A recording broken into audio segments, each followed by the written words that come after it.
And it's good to see so many old Birmingham friends here, people we collected for the miners in 1984-5. And I'm here from the Coalition of Resistance, which is a broad, united community and workplace campaign, sister organisation to Right to Work. We're against cuts and privatisation. We were founded by Tony Benn in August 2010. We're here from the Coalition of Resistance to announce the beginning of the end of the Condemn government. We're here to give that message to David Cameron, that ordinary bloke who just happens to be the great grandson of William IV and fifth cousin twice removed to Queen Elizabeth II. David Cameron, with a family fortune of 30 million, has absolutely no conception what it means to exist on job seekers' allowance. Yet he's planning to wreck the lives of hundreds of thousands of public sector workers by condemning them to a reduced job seekers allowance. A sector where 65% of the workers are women and where the majority of black workers are employed. Cameron, the compassionate conservative, has no idea what it means to survive on basic state pension. Yet he's going to raid those pensions to the tune of 8,000 per pensioner by changing from RPI to CPI, one change of letter. He talks about fairness, yet his cuts will hit the poorest 10% by 20p in the pound and the richest 10% by only 1.5p in the pound.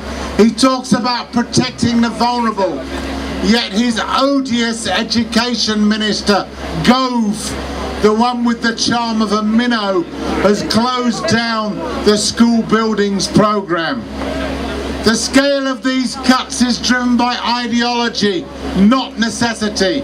Just as George W. Bush wanted to complete his father's agenda, so Cameron wants to complete Thatcher's agenda. They want to dismember the state. They're planning to cause misery for millions to save capitalism for the millionaires. The national government between 1929 and 1931 had the same policies, and it led to depression, fascism and war. And as other speakers have said, there are alternatives. Scrap Trident. Bring the troops back from Afghanistan. Catch the tax evaders. Tighten up on tax avoidance. Increase income tax for the rich, or at least for those on more than 100,000. Rather than sacking inland revenue staff, they should employ more staff to collect the tax from the rich. And they should sack their newly appointed advisor, Sir Philip Green of Arcadia, who recently avoided £300 million tax in 1 year by paying £1.2 billion into his wife's Monaco bank account. Now these Tories believe they're born to rule, and the Condemns and the Lib Dems are pathetically grateful to have been asked to hang on to their coattails. But they have no mandate to dismantle the welfare state. What's more, this government is not invincible. It's very unstable.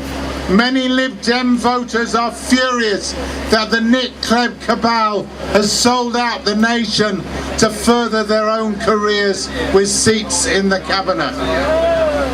We brought down the Heath government with trade union action in the workplace. We defeated the poll tax on the streets and by a mass campaign of civil disobedience. I was in Birmingham at the time. I still haven't paid my poll tax. This time, with an alliance of union action and community campaigns, we will defend our public services and drive them from office. In the 60s, when I was very young, Macmillan was asked why he left office as leader of the Tories, and he said, "Events, dear boy, events." Well, we've got lots of events planned. We need to organise lots and lots of events to drive this shower out. Specifically, the Coalition of Resistance on the 20th of October is organising outside Downing Street with the support of other organisations when they announce their spending plans to show the government that they will not be with us for long. From all these actions, I'm sure, and I've been around a long time, I'm sure we will build up to demonstrations of hundreds of thousands, which will dwarf the poll tax protests and wipe the ugly smiles off their smug faces. So, from the Coalition of Resistance, in solidarity with the Right to Work campaign, I say, join the resistance!